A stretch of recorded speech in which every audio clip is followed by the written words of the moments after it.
ሊቃውንተ ቤተ ክርስቲያን አባቶች፣ ካህናት፣ ወንድሞች፣ ዲያቆናት፣ የሰንበት ተማሪዎች አብራችሁኝ ከሀገር ሀገር ዞራችሁ ቤተ ክርስቲያንን በጸጋችሁ ዘመን የምታገለግሉ የማንቂያ ደወል መንፈሳዊ መርሃ ግብር አጋዦችና አጋሮች የጀርባ አጥንት ሆናችሁ ወንድሞቼ በዚህ ምሽት በዚህ በተቀደሰው ስፍራ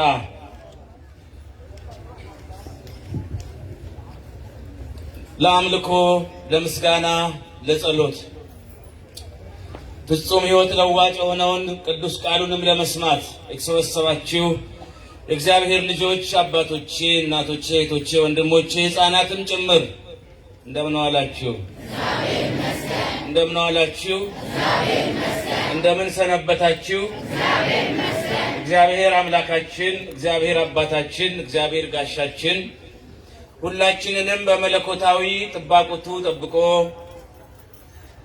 ይችን ቀን ሁለተኛ እንደገና እድል አድርጎ በመስጠት በቤቱ ስለሰበሰበን ስለጠራን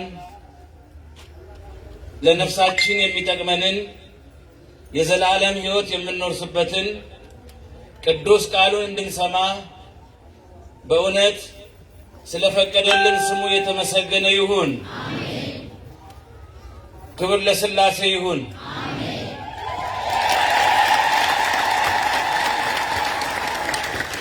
ከጀርባ ያላችሁ ብቻ እልል በሉ እስቲ። እንተባው ግን የለም። ከፊት ያላችሁ ብቻ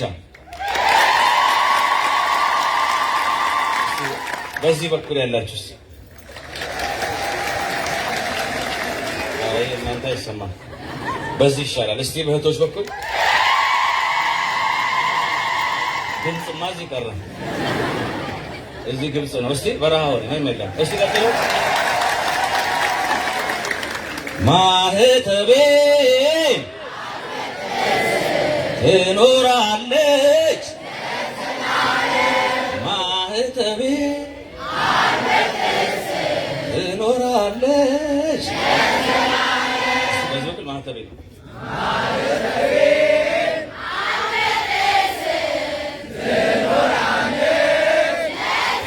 እንደገና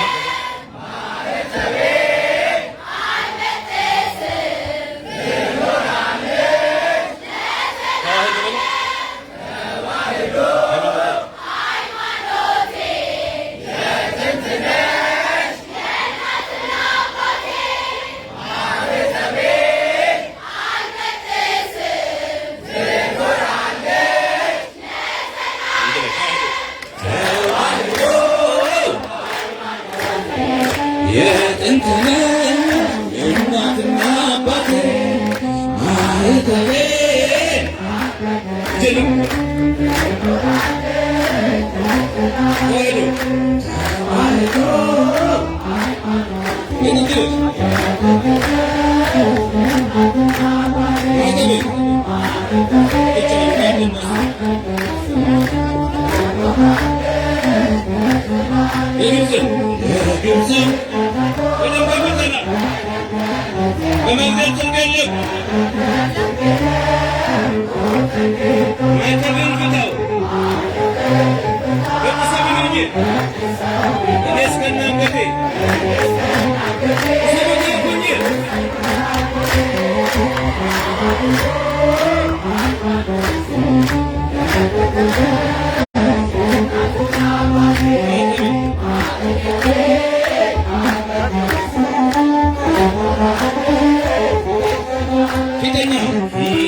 አትጥራት የሚለኝ ስሟን ሳወድሳት የሚከለክለኝ የእሱን ነፃ ፈቃድ እየተጠቀመ የኔን ነፃ ፈቃድ ለምን ተቃወመ?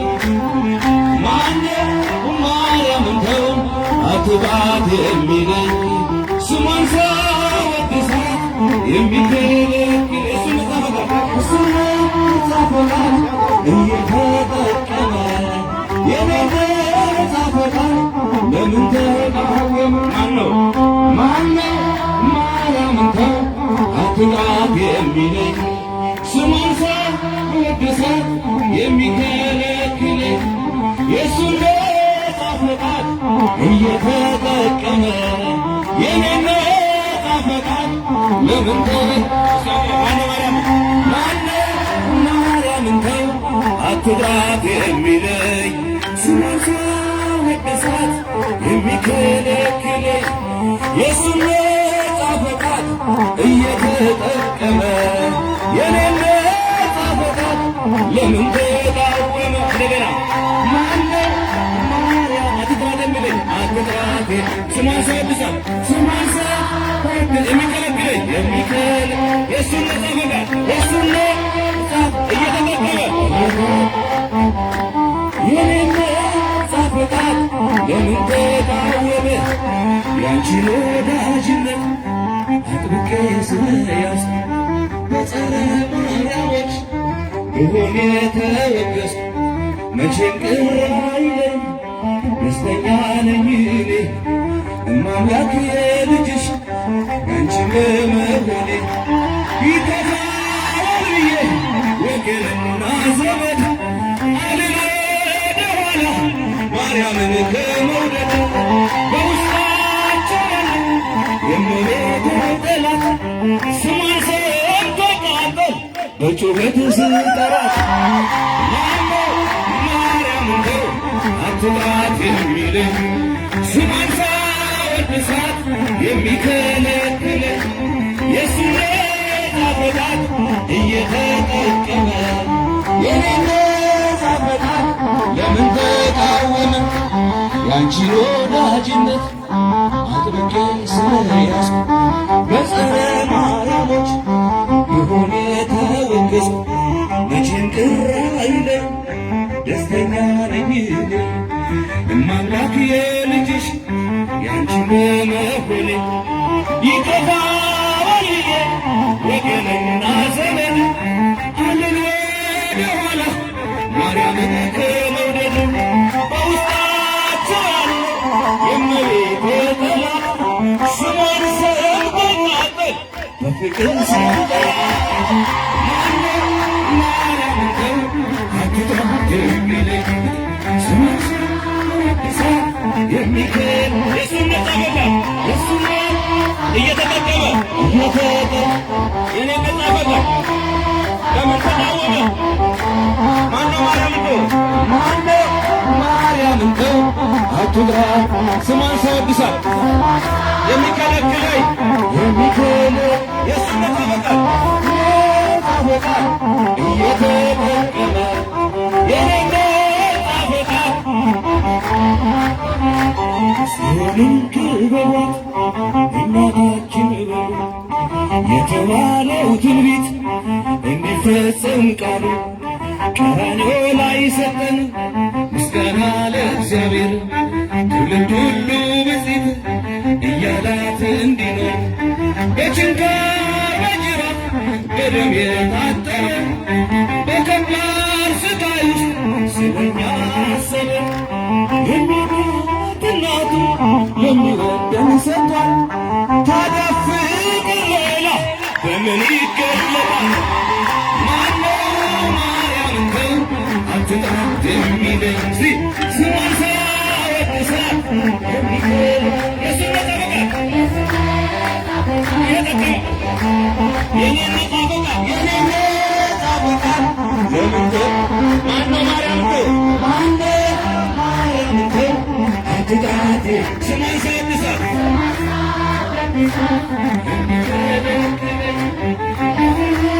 ጣፈጣት እየተጠቀመ የኔነ ጣፈጣት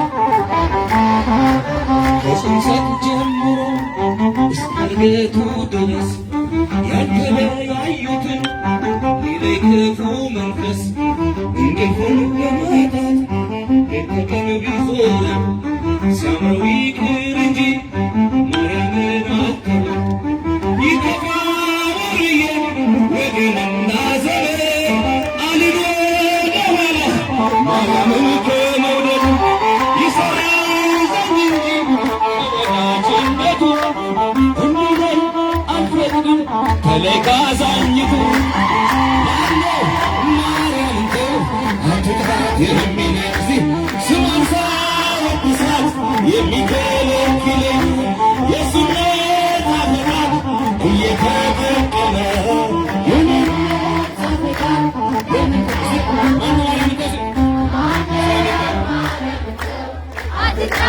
ስሟን ሳያወድሳት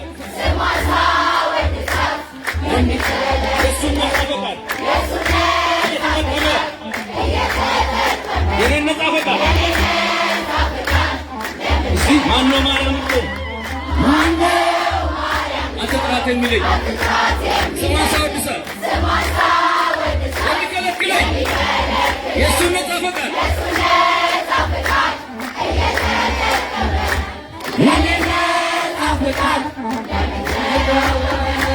ሲሆንን ክበቧት እናታችን በሉ የተባለው ትንቢት እንዲፈጸም ቃሉ ቀራንዮ ላይ ሰጠን ምስጋና ለእግዚአብሔር ትውልድ ሁሉ ብፅዕት እያላት እንዲኖር በችንካር በጅራፍ በደም የታጠበ በከባድ ስቃይ ውስጥ ስለኛ አሰበ የሚወዳት እናቱ የሚወደን ሰጥቷል ታዲያ ፍቅር ሌላ በምን ይገለጥ ማነው ማርያምን ተው አትጥራት የሚለኝ ስሟን ሳያወድሳት የሚከለክለኝ የእሱን ነጻ ፈቃድ እየተጠቀመ የኔን ነጻ ፈቃድ ለምን ተጠቀመ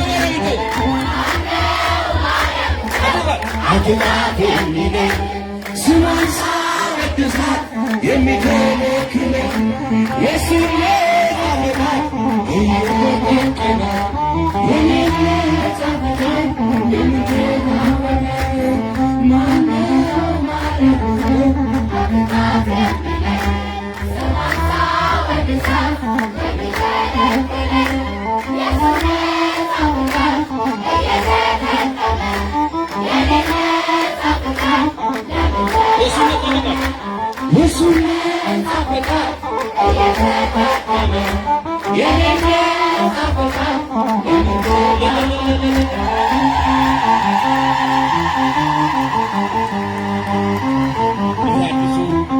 አዲሱ ዝማሬ ነው።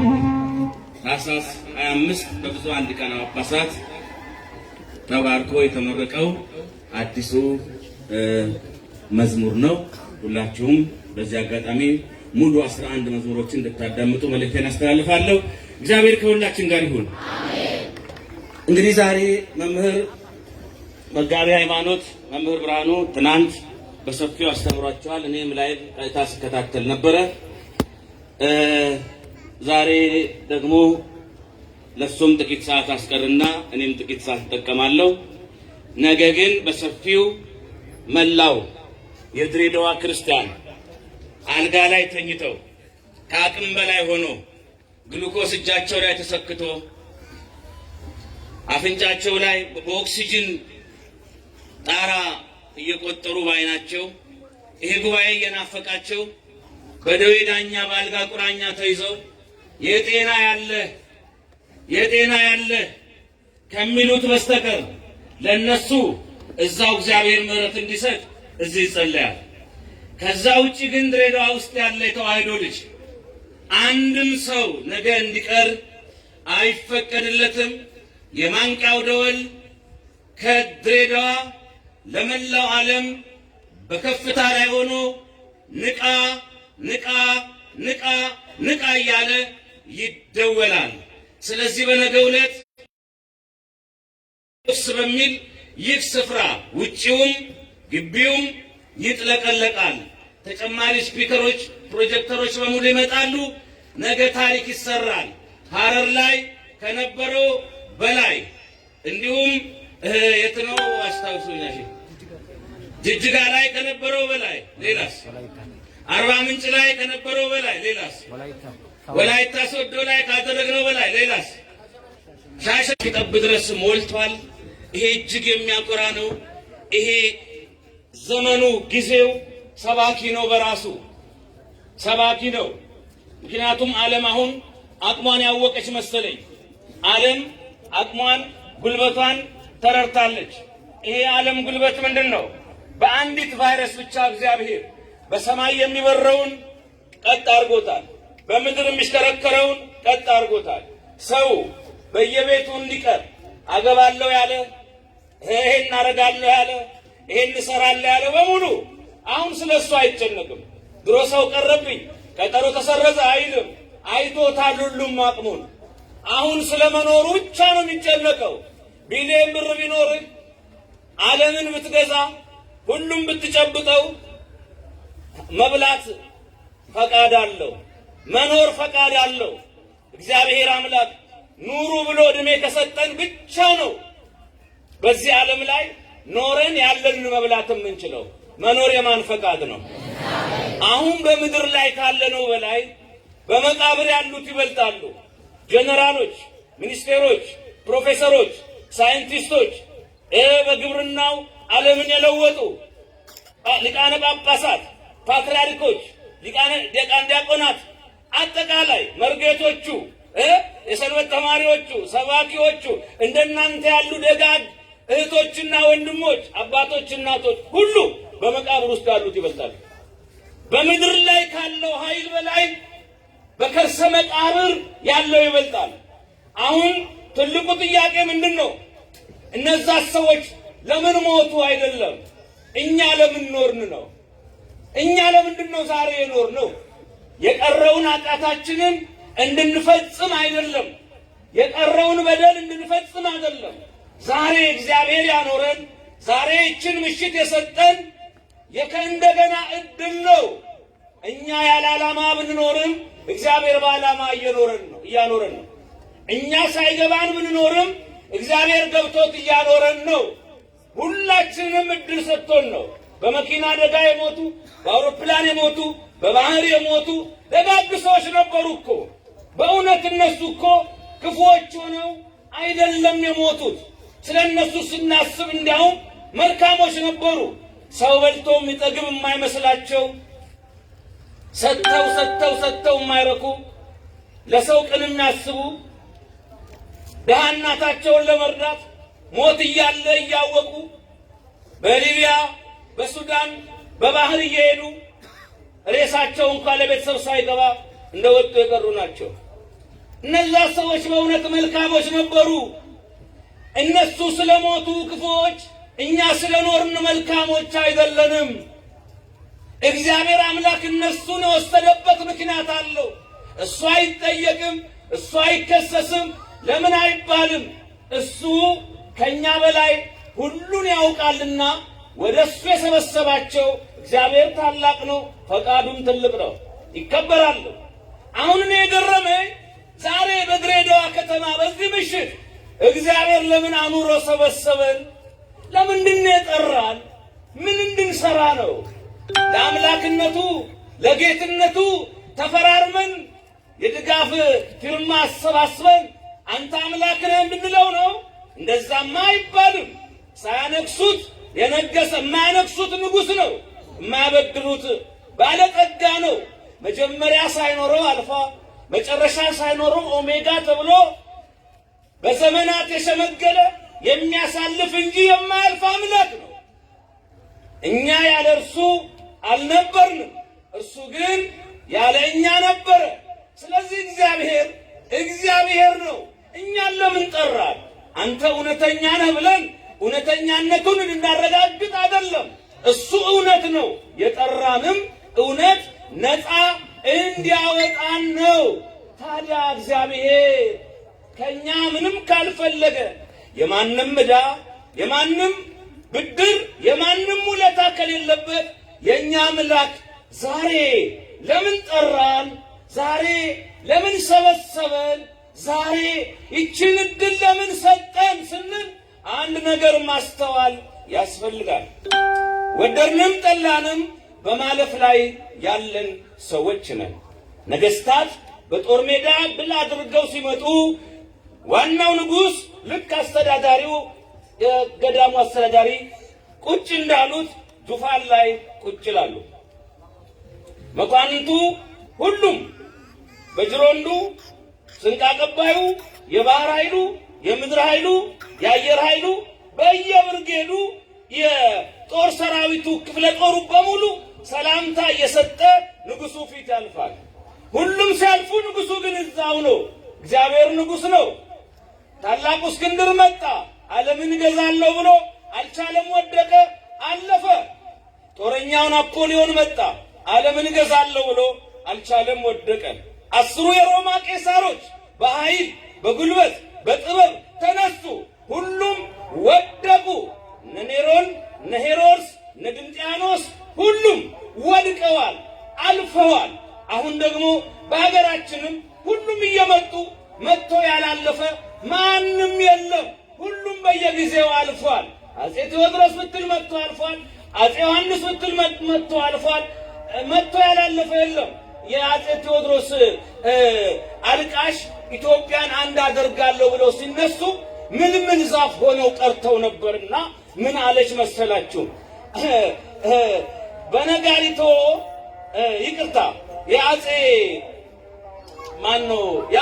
ኃይለ ሥላሴ አልቃሽ በኃይለ ሥላሴ ጊዜ ከዙፋናቸው እንደተሻሩ ከቤተ መንግስት እንደወጡ ምን አለች? ዓለም ዋሾ ዓለም ወላዋይ እነ ጃንሆይ ግቢ አልነበርሽም ወይ? አሃ እውነት ነው። ዓለም እነ ጃንሆይ ግቢ ነበረች። በጣም ይገርማል እኮ ከጃንሆይ በፊት እነ አጼ ቴዎድሮስ ቤት ነበረች፣ እነ አጼ ዮሐንስ ቤት ነበረች፣ እነ አጼ ኢያሱ ቤት ነበረች፣ እነ አጼ ምኒልክ ቤት ነበረች፣ ወጣች። እነ አጼ ኃይለ ሥላሴ ቤት ገባች፣ ወጣች። ቀጥሎ ደግሞ እነ መንጌ ቤት ገባች፣ መንግስቱ ኃይለማርያም ቤት። ከዛ ወጣች። ቀጥሎ ደግሞ እነ እንትና ገባች። ቀጥሎ ደግሞ አሁን የት እንደገባች አይታወቅም። እግዚአብሔር ይሁን። ክፉ አታናግሩ በጨለማ እና ሆነም ቀረም ግን ትገባለች ትወጣለች አይደለም። ባለ ጊዜ የሚባለው እኮ ሚኒስቴር ስለሆነ አይደለም። ባለ ጊዜ የሚባለው እኮ ቤተ መንግስት ስለገባ አይደለም። እኔም አንተም ባለ ጊዜ ነን። ባለ ጊዜ ማለት ቀን የተሰጠው ሰው ነው። ሁላችን ባለ ጊዜ ነን። ባለ ጊዜ ነን ማለት ግን ጊዜ ተሰጥቶን ጊዜ አንለምን። አንዳንድ ሰው እድሜ ለንስሐ ስጠኝ ይላል። እድሜ ለንስሐ ስጠኝ እያለ ይለምናል፣ ግን እድሜ ተሰጥቶታል። ሞኝ ሰው ቀን ተሰጥቶት ቀን የሚለምን ሰው ነው። ሁላችንም ዛሬ ቀን ተሰጠን እና ወደድንም ጠላንም እናታችን እንኳ የማትቀይረን ሞት ከፊታችን አለ። መቃብር ድረስ የማይወስድ እግር ይዘን፣ ከአካል ቀድሞ የሚታሰር ምላስ ይዘን፣ ከአካላችን ቀድሞ የሚፈርስ ስም ይዘን፣ ሬሳው ወጣ አስከሬን ወጣ ተብሎ ለመሻር የሚቸኩል የእንፋሎት መዋጫ እድሜ ይዘን፣ እንደ ጤዛ የሚረግፍ አጭር ዘመን ይዘን ለምን እንደምንዘናጋ አናቅም። በእውነት ጋዜጠኛው ስለ ሞት አነፍንፎ ይዘግባል። ስለ ሞት እኛም የሞት ዜና እንፈራለን። ወይ እገሌ ሞተ እንላለን። ግን እኛ እንደምንሞት ግን አናቅም። እኔ እሞታለሁ ግን አንልም። ከሞት ጋር ሰው ቤተኛ ሊሆን አልቻለም። ሁል ጊዜ የእገሌ ዕድር አባላት ውጡና እገሌን ቅበሩ እየተባለ የምንኖር ነው ይመስለን እንጂ የምንሞት አይመስለንም። ነገር ግን ወደድንም ጠላንም ሁላችንም በማለፍ ላይ ያለን ሰዎች ነን። ታዲያ እግዚአብሔር ዛሬ ለምን ጠራን ስንል በማለፍ ላይ ያለን ሰዎች ከሆንን ይችን ዓመት ተዋት ተብለን ነው። ክርስቶስ በወንጌል ምን አለ? አንድ ሰው አለ አንድ የወይን አትክልት ስፍራ የነበረው አንድ ሰው ነበረ። ይሄ ሰውዬ ሄደና ከወይኒቱ ከዛች ከወይን ከበለስ ፍሬን ፈለገ። ፍሬን ሲያጣ በቃ መሬቱን ለምን ታጎሳቁላለች? ቁረጣት፣ ትቆረጥ አለ። የወይን አትክልት ጠባቂው ግን ይቺን ዓመት ተዋት አለና አንድያ የተለያየ ማዳበሪያ ይደረግላታል። እባክህ ይቺን ዓመት ተዋት አለ። ይቺን ዓመት ተዋት አለ። እንግዲህ የወይኑ ዛፍ ያቺ ዛፍ እኔና እናንተ ነን። መሬቱ ይቺ ምድር ናት። የወይን አትክልት ጠባቂው መላእክት ናቸው። ባለቤቱ እግዚአብሔር ነው። ሁላችንም ላይ እግዚአብሔር ብዙ ዘመን መጣ፣ ፍሬ ግን አላገኘብንም። እስካሁን እንመላለሳለን፣ ግን አልቆረብንም። ማንቂያው ደወል ይደወላል። እኛ ግን ጆሮ ዳባ ልበስ ብለን ተኝተናል። መስበክ ወይም መዘመር ግብ አይደለም። የሰበካ ጉባኤ ሊቀመንበር መሆን፣ የሰበካ ጉባኤ አባል መሆን፣ በቤቱ መመላለስ ግብ አይደለም። የክርስቲያን ግቡ መቁረብ ነው። ስጋውን መብላት፣ ደሙን መጠጣት። ሰይጣን ጥቂት ጊዜ እንደቀረው አውቆ ጨክኖ ወጥቷል። እኛ ብዙ ጊዜ እንደቀረን አውቀን ተዘናግተናል። ወደድንም ጠላንም ጊዜ የለም፣ ሰዓት የለም። በሰማይ ቤት ዛሬ የምናገረው ንግግር ይፈርድባችኋል። የሚፈርድባችሁ እንዴት ነው? ክርስቶስ አለ ስጋዬን ያልበላ ደሜን ያልጠጣ የዘላለም ሕይወት የለውም ነው። ሰይጣን እዚህ ስትመጡ አሁን በዚህ ምሽት ብዙ ፈተና ፈትኗቸዋል እንድትቀሩ። ቀጠሮ፣ ግብዣው፣ ፊልሙ፣ እግር ኳሱ፣ ፓርቲው፣ ሰርጉ፣ ብዙ ነገር። ለምን መሰላችሁ? እዚህ ከመጣችሁ ታመልጡታላችሁ። ንስሐ ገብታችሁ ትቆርባላችሁ። ንስሐ ገብታችሁ ከቆረባችሁ ሰይጣን እድሜ ልክ ሲገነባው የነበረው የኃጢአት ግንብ በአንድ ሰከንድ እግዚአብሔር ይፍታ በሚል የካህኑ መመሪያ ይፈርሳል። ሰው እግዚአብሔርን ካገኘ ሰይጣንን ለዘላለም ያገኘው። ስለዚህ ሰይጣን በየምክንያቱ ቤቱ እንዳንመጣ ይፈልጋል። ለምን መሰላችሁ? እየመሸ እንጂ እየነጋ አይደለም። እድሜ ዘመን ሲቀየር እኮ ነጭ ለብሰን ሳይሆን ጥቁር ለብሰን ማልቀስ ነበርብን። ጥቁር ለብሰን ለምን ታውቃላችሁ? ሳንስማማ ሳንፈርም እድሜ እየተቀነሰ ያልቃል። ሰዓትን የማደርገው ለጌጥ አይደለም፣ ወንጌሌ ነው። ሰዓት ሰከንዷ እንዲህ ያለ ስትል ምህረት አብ ወደ መቃብር እየጠጋ ነው። ይሄ ነገር እንዴት ነው እያለ ነው። አሁን ይኸው ልብ በሉ፣ ወደ መቃብሩ ነው የሚጠጋ ሁሉም ሰው። የፈለገ ነገር ገንዘብ ብትሰጥ፣ ደግሰህ ብታበላ፣ ገዳም ብትሳለፍ፣ ሰይጣን ችግር የለበትም፣ አይቃወምም። በርታ ይልሃል። ስትቆርብ ግን ይቃወማል። ሳይቆርቡ ንስሐ ሳይገቡ መልካም ነገር ማድረግ በቆሻሻ ልብስና ገላ ላይ ሽቶ እንደመቀባት ነው የሚቆጥረው። ለሱ ምንም ለውጥ የለው እና አሁን እኛ ሁሌ እንደጨበጨበልን ዝም ብለን እንመጣለን እንሄዳለን። እኔ የምፈልገው ይሄ ሁሉ ሰው መንግስቱን እንዲወርስ ነው። ያ ደስታ፣ ያ ሰማይ፣ ስደት የሌለበት፣ እርጅና፣ መጉበጥ፣ ሽበት፣ ማጣት፣ ምንም የፖለቲካ ሽኩቻ የሌለበት ሀገር አለን። አሁን እዚህ ጋር እኛ አክብደን የምንጨነቀው ያኛውን ስላላየን ነው። ያኛውን ብናይ ይሄኛውን እንንቃለን። ሰው ንስሐ ገብቶ ቢቆር አይደለም ኃጢአት ሊሰራ የእግዚአብሔር ፍቅር ሲገባው ምንድን ነው የሚሆነው? መኖር ያስጠላዋል። ሰብስበኝ አምላኬ ነው የሚለው። ኃጢአትን በሰራንበት አቅም ጽድቅን መፈጸም አንችልም። ጽድቅን የምንፈጽመው ወዲያው ንስሐ ስንገባ ስንወርድ አብሮ የሚሰጠን ኃይል አለ። በጣም ይሄ ኃይል የሚያበረታ ነው። አንድ ሰው መጥቶ ንስሐ ሲገባ እኮ እግዚአብሔር አምላክ ማመልከቻውን ተቀብሎ ደብዳቤውን አጽድቆ ከእንግዲህ ይቅር የተባለ ኃጢአተኛ ነው ብሏል። ማንም ሊከሰው አይችልም። እግዚአብሔር የማረውን እግዚአብሔር ይቅር ያለውን ሊለው አይችልም። ንጉሱ አምላክ አጥብቆታልና ነው። እና ክርስቲያኖች ሁላችሁ ፈልገው ትልቁ የማንቂያው ደወል በዚህ ዘመን በልማድ መመላለስ ይቅር፣ ንስሐ እንግባ፣ እንቁረብ፣ ስጋውን እንብላ፣ ደሙን እንጠጣ። ለምን ሰይጣን ያዘገያል፣ ቆይ ይላል። ባለጠጎችን በረከታቸውን ሰይጣን አይነካም። ለምን? እሺ ቶማስ፣ በረከታቸውን ሰይጣን አይነካም። ባለጠጎች ሁሌ እንደተመቻቸው፣ ሁሉ ጊዜ ደስ እንዳላቸው፣ ከዛስ ነፍሳቸውን ይቋቋማሉ። ንስሐ ሳይገቡ ከሞቱ ገሃነም እንዲገቡለት። እኛን ግን በተለያየ መከራ በዛብናል። ክርስቲያኖች ዓለማውያን ግን አይነካቸው። እኛ ሁሉ እንቀናባቸዋለን። አቤት እነገሌ እግዚአብሔርን ሳያምኑ እንደ ዓለማዊ ሆኖ እንደዚህ ያለፈላቸው፣ ይሄ መኪና ገዙ፣ ቤት ገዙ። እኔ ግን እግዚአብሔርን አምኜ ለምን እንላለን? የእነሱ የሚቆጠር ነው አንድ ሁለት ተብሎ፣ የእኛ የማይቆጠር ነው። የዘላለም ሕይወት ነው። ይሄ ሲገባን ብቻ ነው ጥቅሙ። ድሬዳዋ ላይ ማንቂያው ምን አደረገ ሲባል ንቃ፣ ከኃጢአት መቃብር ውጣ፣ ካቲካላ ተው፣ ሲጋራ ተው፣ ጫት ተው፣ ዘፈን ተው፣ ሱስ ተው፣ ጋንጃ ነካሽነት፣ ሁል ጊዜ በአሺሽ ጢስ መታፈን፣ የስም ክርስትና ይቅር። እግዚአብሔር አምላክ በዚህ ዘመን አሳይቶናል እኮ። ባህል ሞቶ ተጨነቀ። አያችሁ መንፈስ ጀመሩ። ቃሉ እንደሚያሰደቀያችሁ ጀመረው። ተቃጠልኩ እያለ ነው ቅዱስ ቃሉ። ሰይጣን እንደሚያቃጥለያችሁ መሸከም አልቻለማ።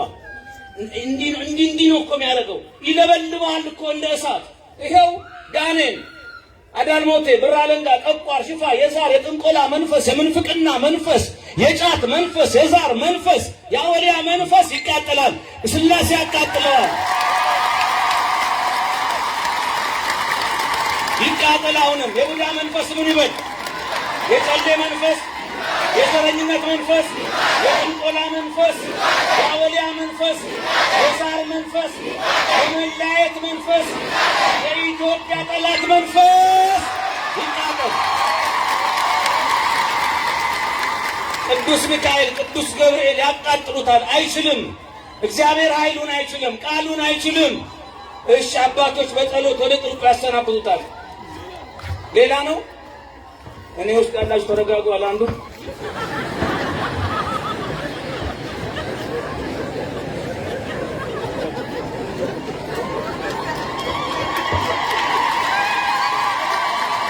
ታድሶ መንፈስ ወደብሽ ነው ጉባኤውን እሱ ነው አውጡት ወደዛ።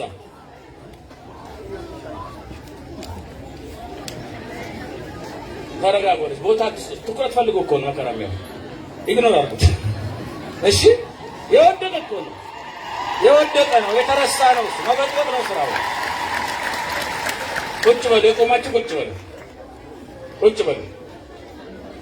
እንዴ ደገፋችሁት እኮ። ቁጭ በሉ፣ የቆማችሁ ቁጭ በሉ።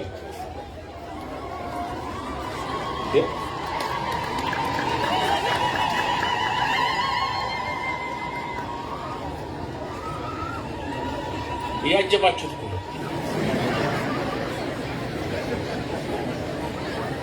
እሺ አባቶች በጸሎት በመስቀሉ ኃይል በጸበሉ ኃይል ያሰናብቱታል። ሌሎቻችሁ ቁጭ በሉ።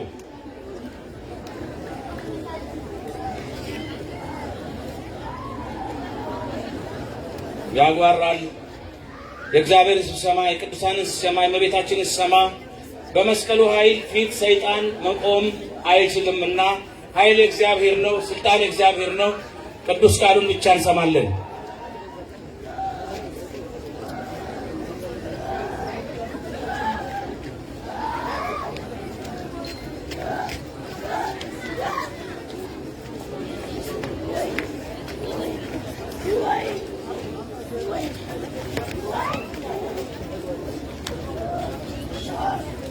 እንግዲህ አንዱ ሰው የልጅቷ ጉልበት ሳይሆን ለምሳሌ ሌጊዮን ከሆነ ውስጥ ያለው ከ4500 እስከ 5000 የሚሆኑ ጭፍሮች በውስጡ አሉና ለዛ ነው ሲይዙት በጣም የሚያስቸግረውና ብቻውን አይገባም። ስለዚህ በዓለም ይሄን ለማሸነፍ ዘፈን ያቆመ ሰው መዘመር መጀመር አለበት። መስረቅ ያቆመ መስጠት መጀመር አለበት። መዋሸት ያቆመ እውነት መናገር መጀመር አለበት። ጠንቋይ ቤት ያቆመ እግዚአብሔር ቤት መጥቶ መስገድና ክብር መስጠት አለበት። መተካት አለበት በጥሩ ነገር። በጾም በጸሎት በስግደት የማይተካ ከሆነ እንዲያውም ከፊተኞቹ የባሱ 7 ሌሎች ይዞ መጥቶ እንደሚያስጨንቅና በዛ ሰው ላይ በእጥፍ እንደሚያድር ነው የሚናገረው ማቴዎስ 12 ላይ። ስለዚህ አሁንም እንደዚህ የታመሙትን አባቶች በጸሎት ያሰናብቷቸዋል። ክፉውን መንፈስ ያርቅልን፣ ክፉውን መንፈስ ያርቅልን። የሰይጣንን መንፈስ እግዚአብሔር አሁንም የሚበጠብጠውን የሚለያየውን ከእግራችን በታች እግዚአብሔር ይጣልልን።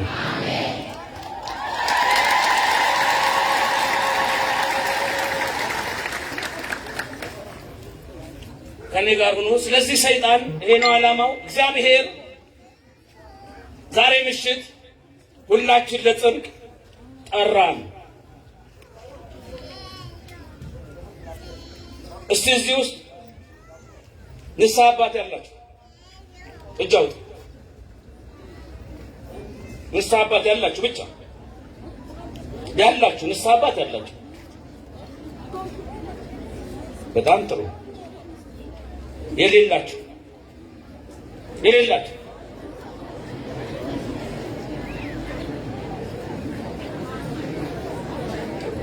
ማንም የለውም ማለት ነው። እስቲ የሌላችሁ እግዚአብሔር ያው የሌላችሁ በጣም ጥሩ። እያላችሁ ደግሞ የማትጠቀሙ ወይም በአባትነት በደንብ አክብራችሁ ያላችሁ ጎበዝ፣ በጣም ጥሩ።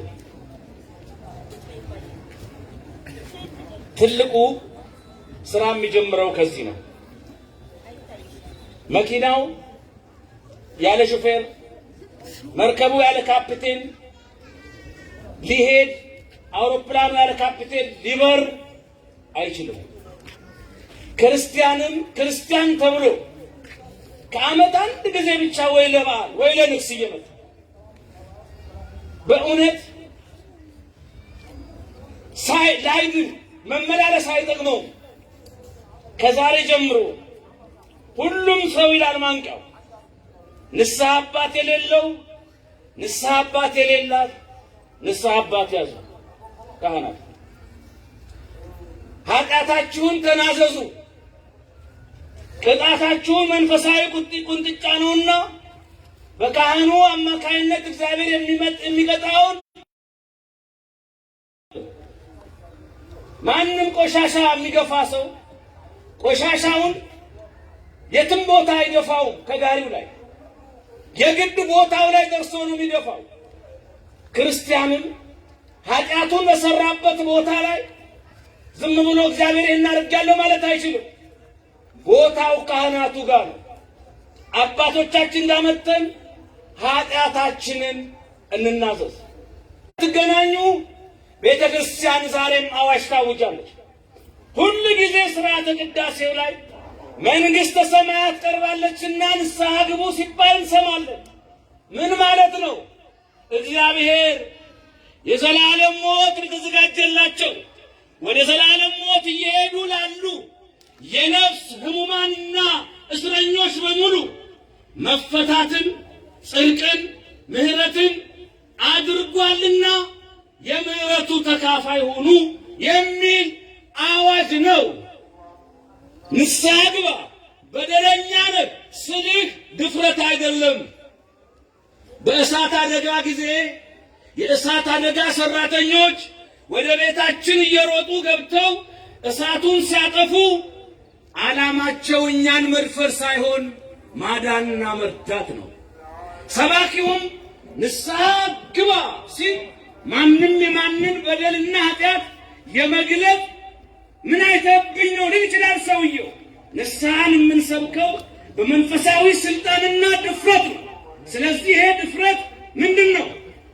እግዚአብሔር አምላክ ዓላማው እናንተን ማዳን ነውና በሰባኪው በኩል መፍትሄ ስለተገኘለት መድኃኒት እየነገረን ነው። እስቲ አስቡ። ሐኪም ጋር ሄደን ቅደደኝ መርፌው ጋር ብለን እንፈርማለን። ልብሳችን ስናወልቅ እኮ አንፈራም። አምነነው ነው አይደለም እንዴ? ቤተ ክርስቲያን ሆስፒታል ነች። ካህኑም ዶክተር ነው። የሚያድነው የሚያክመው በካህኑ እጅ እግዚአብሔር ነው። ለሥጋ ሐኪም እርቃናችንን ካሳየን አሳልፎ አይሰጠኝም፣ ይሸፍናል፣ ገመናዬን አያወራም፣ እንደፈለገ ያድርገኝ ብለን በትንሹ ሕመምና መቀደድ ከትልቁ ሞት ለመዳን እንደምንወስነው ሁሉ ከትልቁ ሞት ከዘላለም ሕይወት ለመዳን ዛሬ በንስሐ በትንሹ ሕመም ልንታመም ያስፈልጋል። ያን ካላደረግን የእግዚአብሔርን መንግሥት መውረስ አንችልም። እግዚአብሔር አምላካችን ወደ እርሱ ቀርበን ንስሐ ገብተን ሥጋውን በልተን ደሙን ጠጥተን መንግሥቱን እንድንወርስ ይርዳል። ዛሬም ማንወስን ከሆነ ግን መቃብር ውስጥ ጉድጓድ ውስጥ ወይም በሰማይ ሄደን ምንም ማድረግ አንችልም። በሰማይ አይደለም ኃጢአት ማድረግ መልካም ነገር ማድረግም አይቻልም። በሰማይ የመልካም ሥራ ውጤት ነው ያለው። ቆይ ምህረትም መጣ፣ መጋቢ ሃይማኖት መጣ፣ ዘማሪት አዜብ መጣች፣ ተሰበሰብን፣ ዘመርን። መጨረሻችን ምንድን ነው? ይሄ ሁሉ መርከቢቷ ላይ የተሳፈረ ሕዝብ ወደ እግዚአብሔር መንግሥት ቀጥ ብሎ መግባት አለበት። የምንገባበት ደግሞ መስፈርቱ ምንድን ነው? ደብዳቤው ተጽፏል። የንጉሡ ማኅተብ ይረፍበት ነው። ያ የንጉሡ ማኅተብ የክርስቶስ ቅዱስ ሥጋውና ቅዱስ ደሙ ነው። አምላካችን ኢየሱስ ክርስቶስ ይህን ከበላህ አለ መላእክት በዝማሬ ይቀበሉሃል። ከዚህ ውስጥ ዛሬ እኔ አንድ ሰው ንስሐ ገብቶ ቢቆርብልኝ ለመላእክት አዲስ የመዝሙር አዝማች እንዳስገኝ ነው። አዲስ ነው። እስቲ አንድ ሰው ሲድን እኮ ንስሐ ሲገባ መላእክት ይዘምራሉ፣ ደስ ይላቸዋል ማለት በአንድ ሰው መጥፋት እግዚአብሔር ሲያዝን አይተዋል ማለት ነው። እግዚአብሔር ሲምረው የዘመሩት እግዚአብሔር ይቅር ብሎ ቤቱ ሲያስገባው የዘመሩት መጥፋቱን ስላዩ። አሁን ሁለት ነገር አለ፣ ሁለት አይነት ጥፋት። የጠፋው ልጅ በሉቃስ 15 ላይ ከቤት ውጭ ነው። የጠፋው በግ ከቤት ውጭ ነው። የጠፋው ድሪም በቤት ውስጥ ነው። በጉ በውጭ ያለው ይጮሃል፣ ኮቴውን ተከትሎ መያዝ ይቻላል። ድሪሙ ግን እዚህ ነኝ አይልም። ዳሰሳ ይፈልጋል፣ መብራት ይፈልጋል፣ ኩፋሮ ይፈልጋል፣ ዕቃ ማንሳት ይፈልጋል። እቤት ውስጥ ነው ያለው። በቤት ውስጥ የጠፋናለን በአስቸጋሪ ሁኔታ ለመገኘት፣ በውጭ ደግሞ የጠፉ አሉ። በቤት ውስጥ አውደ ምሕረቱ ላይ እየተንጎማለልን የጠፋን ቀሚስ እንጂ ሕይወት የሌለን መዘመር እንጂ ዝማሬው ያልተዋሃደን በእውነት መስቀሉን ይዘን ካህን ተብለን ግን ያልሆን ክርስቲያን ተብለን ሰበካ ጉባኤ ውስጥ ኖረን ክርስትናን ለሰብአዊ ጨዋነት ብቻ እንፈልጋለን። ቢሮ ውስጥ በጡረታ እንገለላለን። የቢሮውን የበላይነት ነጭ ቀሚስ ከገበያ ገዝተን ነጭ ነጠላ ልብስ እገሌ ቆረበ ለመባል ለሰብአዊ ጨዋነት ብቻ እንፈልገዋለን። በስሌት በእውነት ሳይሆን በውስጥ የጠፋናለን፣ በውጭ የጠፋን። እግዚአብሔር መጨረሻው ዘመን ደርሷል፣ ሰዓቱ ደርሷል። እንደው እንደዚህ ዘመን ግን አይታችኋል? እንደው በኮሮና ሰዓት እዩት እስቲ። የሆነውን ነገር አስተውላችሁታል? እንዴት ሲሆን እንደነበረ ዓለም ባል ሚስትን መቅበር አቅቶት ሰው በስካባተር በጅምላ እየተቀበረ እናት ወልዳ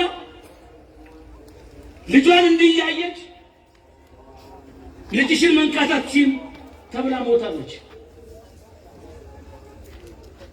እንኳን በጣም በፍቅር እንኳን ማቀባበል ማገናኝ በሰርግ በእድር በእቁብ ዓለም ህልሟን ያየችበት ዘመን ጨረቃ ላይ እንወጣለን ያሉ ከቤት መውጣት አቅቷቸው ጉድ የሆኑበት። እንዲያውም ምን አሉ? በዚህ ክረምት አሉ ኢትዮጵያ ውስጥ አሉ በዚህ ክረምት ከ20 ሚሊዮን ህዝብ በላይ በኮሮና ያልቃሉ። ነጮቹ እኮ ናቸው ወይ በ20 ሚሊዮን የራሷ አሮባት የሰው ታማስላለች። እንደው እኮ የሚገርም አሁን እነሱ ሆኑ እኮ እነሱ አንደኛ ዓለም ብለው ራሳቸውን ይጠራሉ። ከዛ ሁለተኛው ዓለም እኛም ሶስተኛው ዓለም ይሉና ደረጃ መዳቢ እንደሱ ሬሳችንን ቆጥረው ወደፊት የሚነግሩን እነሱ፣ የሰለጠኑ እነሱ፣ የሰለጠኑ እነሱ። አሁን ምን አሉ እንደዛ አሁን ሰኔ ላይ ሲያው ሰው አልሞተም። እኔ ለአገልግሎት የዛሬ ዓመት ወደ ቬጋስ ሄጄ ነበር። አንድ 10 ከተሞች ነበር የሚሄደው። ይገርማችኋል በአንድ 1 ሚሊዮን ቱሪስት የሚጎበኛት ከተማ ጭልምልም ማለት ሰው ሁሉ ማለት ሽጉጥ ይገዛ ነበር። ለምን መሰለህ? እህሌ መጥቶ እህል ነው 3-4 ወር እህል የለም ስለሚባል እህሌን ሰው እንዳይበላ ብሎ እህሉ ይጠባል። ይሄን ያልኩ ናቸው። እንደ እናንተ በፍቅር የለም። እንደዛ አድርገው ሲጠብቁ ድረስ አቅማቸው ተፈትኖ የመጨረሻ ፈሪዎች ናቸው። እግዚአብሔር እንዲሉ በደህናው ቀን ክደውታል። እግዚአብሔር ሳይንስ እንዳይሉ ሳይንስ አቅም አጣ። ከኬጂቢ ከሞሳድ ከሲአይኤ የስለላ መረብ ውጭ የሆነ አንዲት ቫይረስ አምጥቶ ይኸው አቅም አለ እግዚአብሔር። እቺ ናት እንዴ? ኧረ ጻት አሁን ኢትዮጵያን እየጠበቁ ነው። ደሃ ናቸው ያልቃሉ። የታባታቸው ምን ታመጣለች ኢትዮጵያ? በምን አቅሟ? እኛ ኃያላኑ ያልቻልነውን ኢትዮጵያ በገበያው በድሩ በቁሙ በማህበራዊ ኑሮ 7 ሆኖ የሚተኛ አንድ ቤት እንዴት አሉ? እንዴት በጉባኤው በአውቶቡስ ውስጥ እንዴት ይቻላል አሉ። ሰኔ አንሞትም፣ ሐምሌም አልሞትም፣ ነሐሴም አልሞትም፣ መስከረምም አለን። ጥቅምት ስንደርስ እነዚህ ኢትዮጵያውያን ምን አባታቸው ነው የማይሞቱት? እስቲ አንድ ሪሰርች እንስራ፣ አንድ ጥናት እናድርግ። ምንድን ነው ብለው ቁጭ ብለው ስብሰባ ያደረጉ ነው። የሚያደርስልኝ አጣው እንጂ አንድ ደብዳቤ ጽፌላቸዋለሁ። ብዙ አትመራመሩ፣ ሪሰርች አታርጉ። እኔ ልንገራችሁ፣ እኛም ማንሞተው እመብርሃን ወላዲተ አምላክ በቀስተ ደመና ያስራፋል።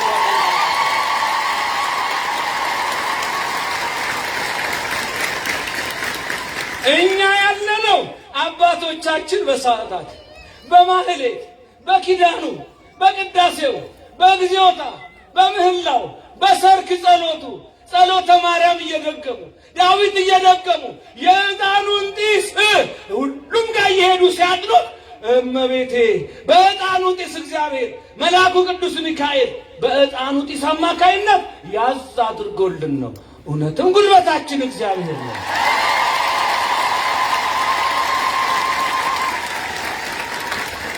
አባቶች አሁን በአራቱም ማዕዘን በዛ ወቅት አይታችኋል።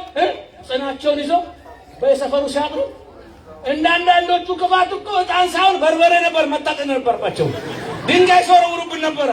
ግን አባቶች እንደዛ አይደሉማ። በፍቅር ነዋ። ፀሐይ ጠዋት ለስለስ ብላ ትወጣና ጨርቅ አስጥላ እርቃኑን ታስቀረለ።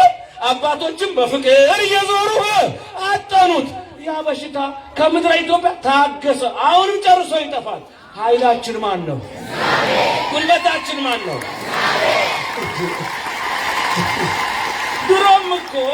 ድሮም እኮ ምስጢሩ ይሄ ነው።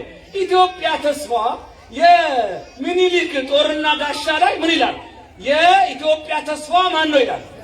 እግዚአብሔር ነው ይላል። ጣሊያን ኢትዮጵያን ደቁሼ በኢትዮጵያውያን ቆዳ ጫማ ሰራለሁ፣ በሞራቸው ሳሙና መርታለሁ። የታባቷ ኢትዮጵያ እኔ በገባሁበት ሆቴል አትገባም፣ እኔ የገባሁበትን እንጀራ አትበላም። እንደ ዛሬ ኦሮምኛ፣ ትግርኛ፣ ጉራጌኛ፣ ቆጮው፣ ክትፎው፣ ቀይ ወጡ፣ አልጫው፣ ያበሻ ቀሚሱ ጣሊያንኛ እተካዋለሁ አሉ። በጣሊያንኛ እንተካዋለን ብለው መጡ። ነው ምን ታመጫለሽ አንቺ ድሃ አሉ ኢትዮጵያ። ኧረ ሀብታም ነኝ። የአንቺ ሀብት ምንድን ነው? ሚሳኤል አለሽ፣ ኒውክሌር ቦምብ አለሽ፣ ሰው አልባ አውሮፕላን አለሽ፣ ጀት አለሽ፣ ስልጡን ኮማንዶ አለሽ። አዎ ከሱም ይበልጣለኝ እናየዋለና ብለው መጡ። አድዋ እቀድማችኋለሁ፣ ተከትላችሁ ይኑ።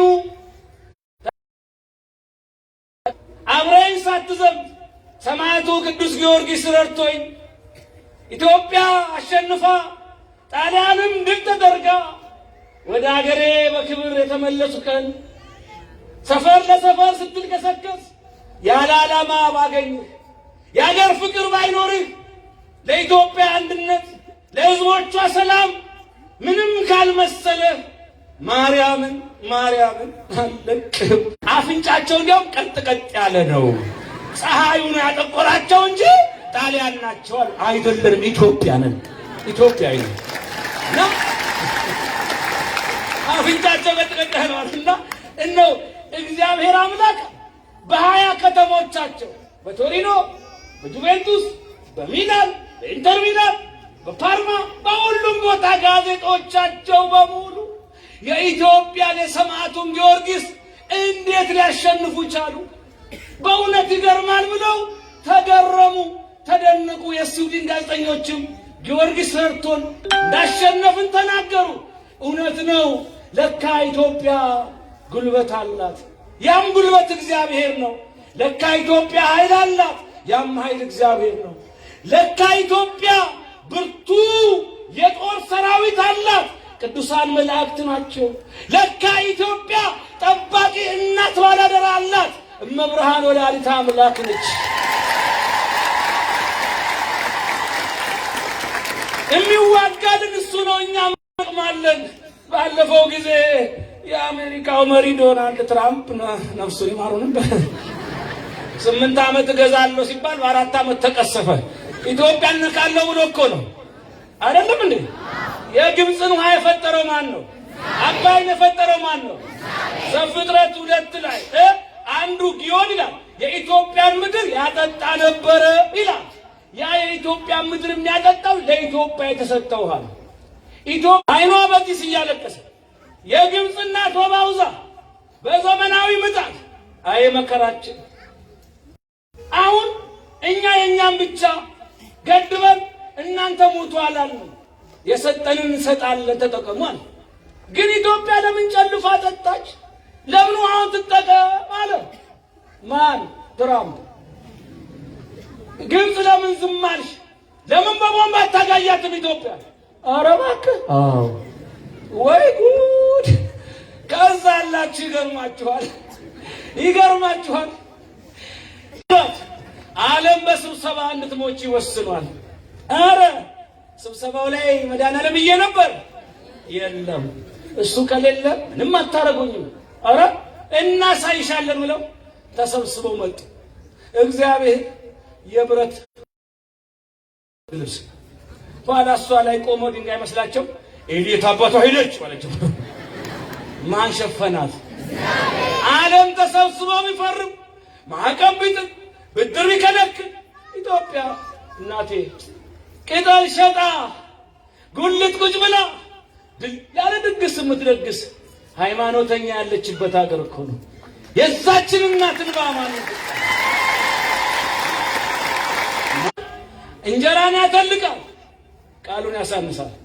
ሰይጣን ዝማሬን ያሳንሳል፣ ዘፈንን ያተልቃል። ሰይጣን የዓለም ዶክትሬትን ያተልቃል፣ መንፈሳዊ ዲግሪ ያላቸውን መርጌቶች ሊቃውንትን ያሳንሳል። ሰይጣን በዚህ ሰዓት እዚህ መቀመጥን ያሳንሳል፣ ኮንሰርት ላይ መቀመጥን እንደ አዋቂነት ያስቆጥራል። ሰይጣን እንዲህ ነው፣ የእግዚአብሔርን ያሳንሳል። ግን የእግዚአብሔር ነው ትልቅ ከገባን። በእውነት እግዚአብሔር እንደኛ የወደደው ማን አለ?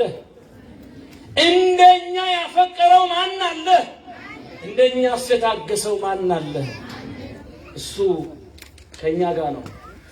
አይዟችሁ አትፍሩ ሲለን የወንድነት ጉዳይ አይደለም። እሱ አለቃችሁም አብሬያችሁ ነኝ ስላለ ነው። አለመቻልን ማመን እምነት ነው። አልቻልኩም ቻልልኝ ማለት ደግሞ ብስለት ነው፣ እድገት ነው። ሁለት ክንፍ ማብቀል ነው። ዓለም በሙሉ አልቻልኩም ቻልልኝ ብትለው እግዚአብሔር በሰከንድና በማይክሮ ሰከንድ ሁሉንም ያስወግዳል። መንግስቱ ኃይለማርያም ምንድን ነው ያለው? ተፈጥሮን በቁጥጥር ስር እናውላለን አለ። እንዴት አድርጎ እንደሆነ አልገባኝም። መጀመሪያ እኮ እነሱ በቁጥጥር ስር አልዋሉም። የለም ስሉት ነበር አይደለም እንዴ? የለም እኮ የለም እግዚአብሔር የሚባል የለም ነበር የሚባል። ሰዎች በድብቅ በሌሊት ልጆቻቸውን ክርስትና ያስነሳሉ፣ በአደባባይ የለም ይላሉ። ለሱ ሳይገዙ ነገሮችን መግዛት አይቻልም። ሙሴ ለእግዚአብሔር ቢገዛ ባህር ተከፈለለት። ሰማይ ዝቅ ምድር ብቅ ብሎ መናና ውሃ ለሕዝቡ መገበ። ኢያሱ ለእግዚአብሔር ቢገዛ ፀሐይን አዘዘ፣ ቅጽር ፈረሰለት፣ ዮርዳኖስ ፈላለት፣ ተከፈለለት። እኛ ስንገዛለት ይገዛል። እግዚአብሔር የለም ያሉት የሉም። የእኛ አምላክ ግን አሁንም አለ፣ ነገም ይኖራል። እግዚአብሔር የለም የለም የለም አለ። ግን ሰው የለም። ጥበቃው ግን ዳዊት ይደግማል። ስንቅ ነው የእመቤቴ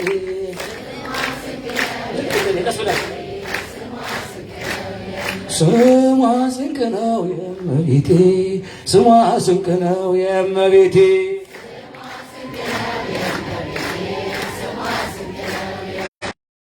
ስሟ ስንቅ ነው የእመቤቴ ስሟ ስንቅ ነው የእመቤቴ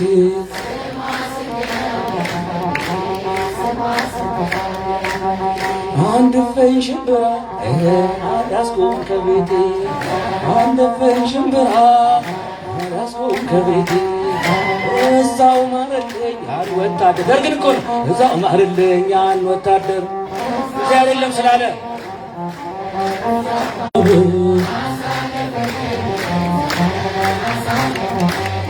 ተዋህዶ ነሽ ውብ እምነት ተዋህዶ ነሽ ውብ እምነት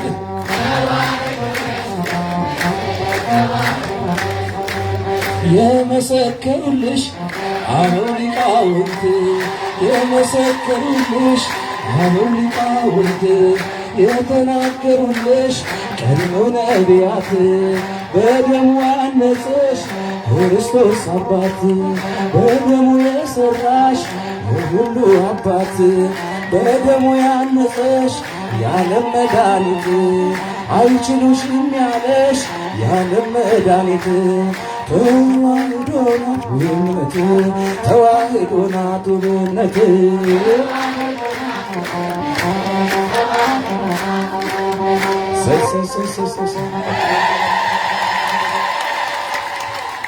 ይበቃናል። ነገ ስንት ሰዓት እንጀምር? 9 በጊዜ እንጨርስ። ከሩቅ የመጣው ህዝብ እንዲሄድ አጠቃላይ ባጃጅ የሚባል ማለት ነው። ሁሉም እየመጣ 3 ሰው 4 ሰው እሺ፣ ሁሉም ከሌለው ክፈሉት። የቻለ በነፃ አገልግል በረከት ነው። አይ አቅም የለኝም ካለ አምሽቶም ቆይቶም በገንዘብ ማድረሱ በረከት ነው። ስለዚህ ባለባጃጆች፣ ባለታክሲዎች ሁላችሁ ዳር እስከ ዳር ትመጣላችሁ። ያን እናደርጋለን። መልእክት አለኝ። 5ቱ የማንቂያ ደወል ህጎች ዛሬ 7 ሆነዋል። እሱን ነግራችኋለሁ። ጧፍ ከማብራታችን በፊት መጋቢ ሃይማኖት ብርሃኑ ወንድሜ የምወደው የማከብረው እጅግ ታዛዥ እጅግ የፍቅር ሰው ቀና የዋ በእውነት ወንጌል ይሄን ይፈልጋል። ስብከት 100 ሰው ይለውጣል። ፍቅርና ጽናት 1000 ሰው ይለውጣል። እና መልእክት ያስተላልፍና ከአዲሱ ዝማሬ መዝሙር እንዘምራለን። መብራት አብርተን መቼም ዳግማዊት ኢየሩሳሌም ምድርን መላእክት እንዳበሯት ጌታ ሲወለድ ልክ እንደዛ ነው የሆነው። ስናበራው አንድ ላይ ግን አባቶች ከዚህ ይብራ ብለው ሲባርኩ ነው። ወንጌል ከክርስቶስ ወደ ሐዋርያት ከሐዋርያት ወደ ህዝቡ ነው የመጣው አይደለም? እንደዛ እንዲሆን ነው። ሌላው የምናበራው ጧፍ ተርፎን አይደለም። ሰማዕታትን ቅዱሳንን ሰም እየነከሩ እነ ጊዮርጊስን ጭምር ሰም እየነከሩ እኮ አብርተዋቸዋል። ካዱ ክርስቶስ ማተብ በጥሱ ብለው አንበጥስም ብለው ነው እንደዛ ነው። ይሄን ስናበራ በሽታ ራሱ ያልቃል። ህዝቡን የጠበቀ ያለው በየቦታው አሁን እኮ ያለው ነገር ለማመን ነው የሚከብዳቸው። አንድ መለኮታዊ አጀንዳ በኢትዮጵያ ምድር የተፈጸመ ነው። የወጣቱ አነሳስ እግዚአብሔር የአባቶችን ልብ ለወጣቱ ትውልድ የሰጠበት ዘመን ነው። ስለዚህ ይሄን ጧፍ ስናበራ ጸሎት ነው፣ እንባ ነው እና ነገ ደግሞ በሰፊው ነው ሐረር የተመለሱ ናፍቃን ከሌላ ከብዙ ማለት ተሰልፈው ነው። በነገ ዕለትም እሱ ይደረጋል። ብዙ ሺህ ሰው እንደሚመለስ ተስፋ አድርጋለሁ። ነገ አንዳንድ ነፍስ አድኑልን። ሁለተኛ በቀደም የት ነው ብሬ ምን ገብርኤል ቃሊቲ ገብርኤል በቃ ብለን ያቆም ነው። ከአቅም በላይ ሰው እየተመለሰ ነው ወደ ኦርቶዶክስ በከፍተኛ ሁኔታ እውነቱ ገብቶታል። ሁሉም ሰው ምንድነው እዚህ ብቻ ነው ሰው ምንድነው እዚህ ብቻ ነው። ስለዚህ ነገ ይደረጋል። 9 ሰዓት እንጀምራለን። ምድር ትጥለቀለቃለች፣ እግዚአብሔር ይከብራል። ተዋህዶ እምነታችን ውብ እምነት እያልን እንዘምራለን። እስቲ ወደ መጋቢ ሃይማኖት መልእክት ሄደን እኔና ዜብ ከሳሚ መሰንቆ ጋር በዝማሬ እንመጣለን። እንግዲህ ነገ የማንቂያ ደወልም እነ ክንፈ ዑራኤል እና ሺም ለወጣቱ 5 ደቂቃ መልእክት ይኖራቸዋል። ከአዲስ አበባ የመጡት ሁላችንም ተመልሰን እንዘምራለን። እሺ ብሬ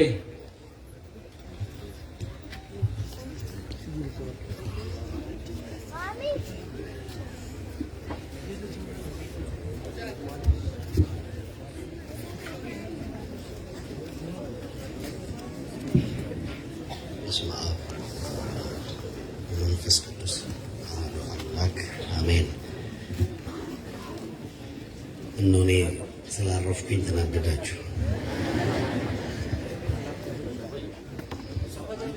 በስመ አብ ወወልድ ወመንፈስ ቅዱስ አሐዱ አምላክ አሜን።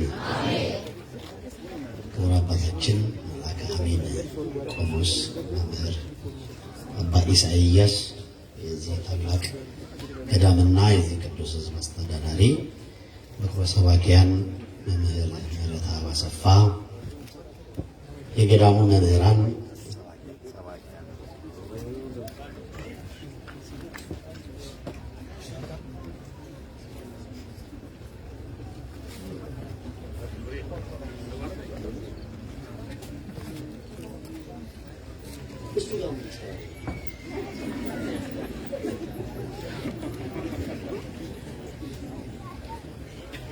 ምንድን ነበር ትናንት የጠራናቸው ከተሞች? ከዚራን ዛሬ አይቻታለሁ። ሳቢያን፣ ታይዋን፣ 7ኛ ከዛ ሁላ የተሰበሰባችሁ ማን ሰበሰበን? ታዲያ ባለበት ሲፈልገን ሰፈር ውስጥ ለሚፈልገን ዲያብሎስ እርምህን አውጣ ብላችሁ አታመሰግኑም እንዴ? ታዲያ ምን አውጣ እነሱ። እንደምን አመሻችሁ። ማን ይመስገን? ያረሰረሰን ማን ይመስገን? የቀረውን መምህራችንን የናፈቅነውን ያመጣልን ማን ይመስገን? ፎክረውብን ነበረ፣ ውይ አልተሳካላቸውም ብለውን ነበረ። ተሳክቶልናል፣ እግዚአብሔር ይመስገን። እነዚህ የዚህ ደብር ወጣቶች ትላንትና መምህረ በኩረ ሰባኪያ ሰው በአይኑ በጫማ ጥፊ ይማታል። ቢያውኝ ምህረተአብን አልመስልም እኔ። አሁንም በዚህ በኩል ቢመጡ እኔ እሱን አልመስልም። እሱ እንደምታዩት ከአማልክት ልጆች መካከል እንዳንዱ ነው የሚመስለው። ቢያውኝ አንተ ምህረተአብ አለኝ አንዱ። ኧረ እኔ አይደለሁም እባክህ ሌላ መሰለህ። እንዲህ ያለውን ታሪክ እሱንም አምጥቶ እነዚህ ወንድሞቻችሁ የምታዩቸው የወንጌል ውጤቶች ናቸው። ትንሽ ጎላ ጎላ ያለ ሰውነት አላቸው ብላችሁ በሌላ እንዳታስባቸው። ወንጌል የማረካቸው የማንቂያው ደወል ልባቸውን አንቅቶ የማንቂያው ደወል በሄደበት የሚሄዱ ርቀት የማያግዳቸው እንቁ የተዋህዶ ልጆች ናቸው። ማን ይመስገን ነው? እግዚአብሔር ይመስገን። ይሄ የአንዱ ትከሻ ብቻ ለ7 ክፍልፋይ ይበቃ ነበረ። ግን እነሱን እግዚአብሔር አምጥቶ የወንጌል አገልጋይ ያደረገ። ይችላል አይችልም?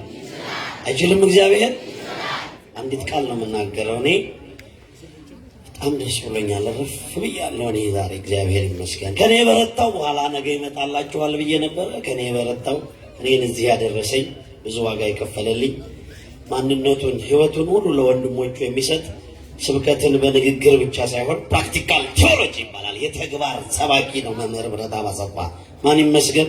እግዚአብሔር ይመስገን። ለወንድሞቹ ቀናኤ፣ ሰውን የሚወድ እውነታው ይሄ ነው። እኛ ደግሞ ስንዋደድ እግዚአብሔር ይደሰታል አይደሰትም? እኛ እንኳን በእኛ መካከል የሆነ ነገር ስትሰሙ ብላችሁ ያዘናችሁበትን ዘመን አብቅቶ እንዲህ የሚዋደዱ አገልጋዮችን ሰብሰብ አድርጎ ለፍቅር ሀገር ለድሬዳዋ ያበቃ ሥላሴ ክብር ይግባው፣ ክብር ይግባው። እግዚአብሔር ይመስገን። የሰማነውን በልቦናችን ያሳደርብን። በሕዝቡ መካከል በሉ እስቲ ቀኝ እጁ የሰለለበት ሰው ነበር። በምኑ መካከል የሰለለበት ማለት ግራ እጁ ይሰራል፣ መላ ሰውነቱ ይሰራል። አይኑ ያያል፣ ልቡ ይመጣል፣ ጨጓራ ይፈጫል፣ ኩላሊቱ ውሃ ያመላልሳል፣ እግሮቹ ይራመዳሉ። ከዚህ ትመላተ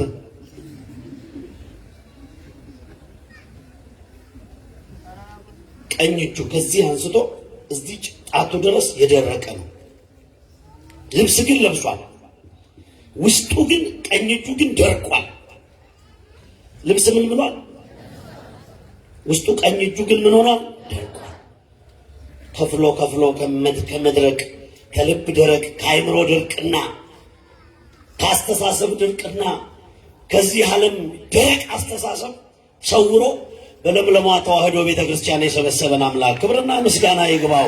እሱ ቸር አምላክ ነው። በለምለሟ ዓለም ግማሽ ፓርቱ ስለደረቀ ነው እርስ በርሱ የሚበላላው።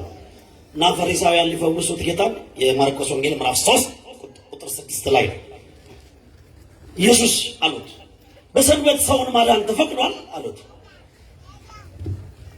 የልባቸውን ክፋት አውቆ ይላል፣ የልባቸውን ክፋት አውቆ በሕዝቡ መካከል የ5 ገበያ ሕዝብ እንደዚህ ከሞላበት ሕዝብ መካከል አንተ ሰው ና አለው ክርስቶስ። ና ያ ቀኙ እጁ የሰለለችበት ሰው ማል እንዲህ እጁ እንዳይታይ ሰው አይቶት እንዳይሰድበው ተጨንቆ ቁጭ ባለበት ና ና ና ቀኝ እጅህን በሉ እስቲ ዘርጋት፣ በእጁም ዳሰሰለት፣ እንደ ሁለተኛው ሆነች ይላል። ክብር ለመድኃኔዓለም ይሁን።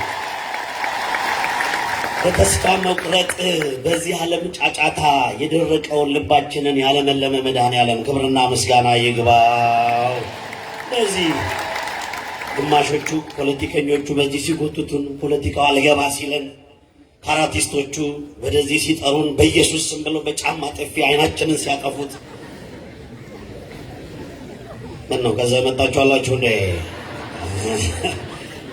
አይገርም? እስቲ ባትቀርጸኝ ደስ ይለኛል ይለዋል ከህዝብ ማለት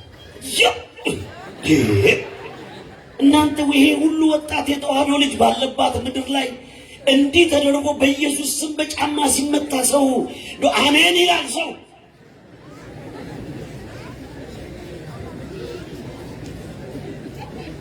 ይላል አግባብ ነው እንዴ?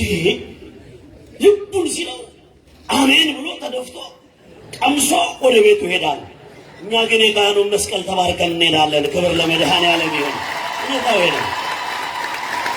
ስለዚህ የማንቂያው ደወል በእውነት በፍቅር ሀገር በድሬዳዋ እንዲህ ባለ ሁኔታ እየተገለገለ እየቀጠለ እየተደወለ አንተ የተኛህ ንቃ፣ ኢየሱስ ክርስቶስ ያበራልሃል፣ አገልግሎትን ቀጥል።